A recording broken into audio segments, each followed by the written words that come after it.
Cette vidéo présente le calculateur de rendement pour la prévoyance 3A.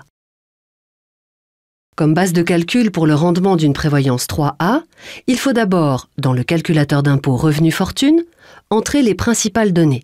Nous y avons enregistré une personne célibataire domiciliée à Genève.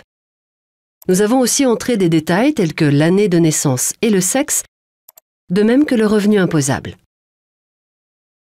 Sous l'onglet « Outils », nous entrons maintenant dans le calculateur rendement de la prévoyance 3A, où figurent les principales données du calculateur d'impôt.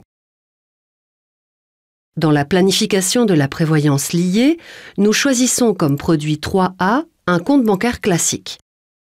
Nous remplaçons le rendement proposé automatiquement par un rendement attendu de 0,8%.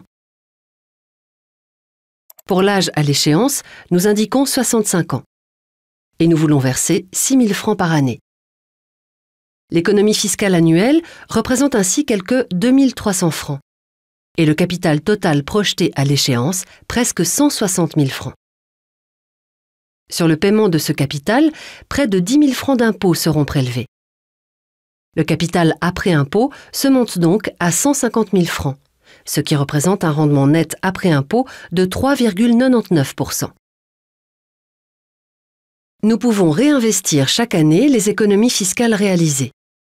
Nous choisissons comme produit 3B un compte bancaire avec un rendement attendu de 0,1%.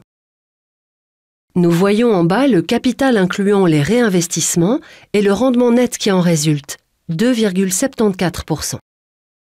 Nous pouvons imprimer ce calcul de prévoyance en cliquant en haut sur l'icône « Imprimer ». Dans le rapport, nous choisissons « Rendement de la prévoyance, variante unique ». Dans le PDF figurent toutes les données afférentes.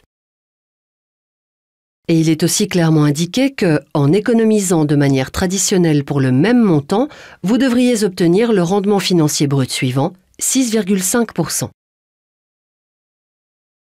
Nous voudrions maintenant comparer cette planification de prévoyance avec une assurance vie.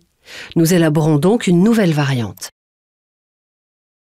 Comme produit 3A, nous choisissons une assurance vie classique. Ici, il n'y a pas de rendement à entrer, mais un capital garanti à l'échéance, 140 000 francs pour notre exemple. Et éventuellement, un supplément de capital non garanti de 20 000 francs. Nous arrivons ainsi à 160 000 francs de capital projeté à l'échéance. En bas, nous voyons qu'avec cette variante, nous arrivons à un capital à peu près équivalent. Nous effaçons cette variante pour envisager une autre possibilité. Nous aimerions répartir le versement annuel sur 2 comptes que nous ne fermerons pas tous les deux la même année. Au niveau de la planification, nous ajoutons un deuxième contrat et choisissons également un compte bancaire avec un rendement attendu de 0,8%. Nous versons annuellement 3 000 francs sur chaque compte.